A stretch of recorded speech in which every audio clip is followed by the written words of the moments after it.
বিএনপিকে সংস্কার করার জন্য তারেক রহমানকে দেশে আসতে হবে। বিএনপির মধ্যে যে আওয়ামীপন্থী লোক ঢুকে গেছে, আপনারা এটা বুঝেন না? এটা কারা? এরা কি আপনারা চেনেন? ওরা আসলে কি বিএনপি?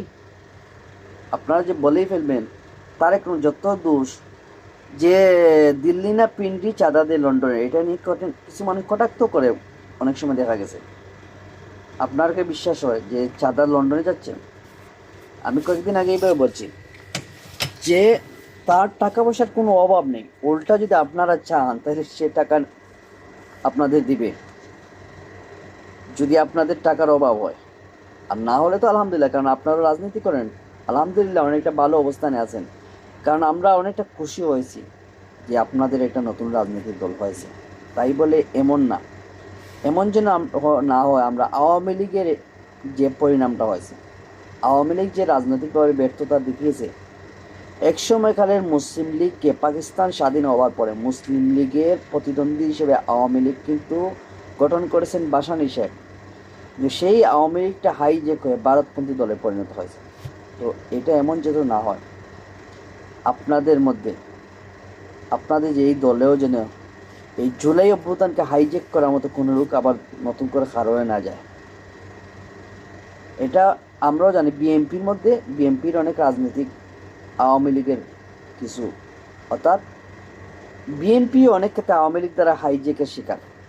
আপনাদের দলের মধ্যেও হাইজ্যাকের শিকার। কারণ হচ্ছে আপনাদের দুইও দলের মধ্যে এমন কিছু নীতিগুলো আছে যেগুলো ওপেনলি, যেটা জামাত ইসলামীর ক্ষেত্রে অনেকটা ভিন্ন। কারণ জামাত ইসলামীর কেউ চাইলেও কোনো একটা উচ্চ পদে বা দলের কোনো উচ্চ পদস্থে যেতে পারে না। তার বিভিন্ন গণ্ডি আছে, তার কয়েকটা শর্ত আছে, রিপোর্টগুলো আছে। 3 মাসের সময় দেওয়া হয়। 40 দিন কিন্তু এক দ্বারা জামাত ইসলামী অর্থাৎ জামাতে নামাজ পড়া, যাতে কোনো একটা অংশ যাতে মিস না হয়ে যায়। অর্থাৎ আপনি যেখানে তখন জামাতের সাথে নামাজ পড়তেই হবে, এরকম একটা শর্ত। এটা হচ্ছে মিনিমাম 40 দিনে। তারপরে 3 মাসের রিপোর্ট পূর্ণ, আপনার কোরআন অধ্যয়ন, হাদিস অধ্যয়ন, ইসলামী সাহিত্য অধ্যয়ন এবং বিভিন্ন কর্মবিধি এগুলো আপনাদের দায়িত্ব। 3 থেকে 6 মাস এগুলো পূরণ হওয়ার পরে আপনি ধাপ আরও উপরে যাবেন। এরপরে আরও কঠিন শর্ত দেওয়া হবে, এভাবে এগিয়ে যেতে হবে। তো তাইলে বুঝতে পারেন জামাতের শর্তটা কত শক্তিশালী।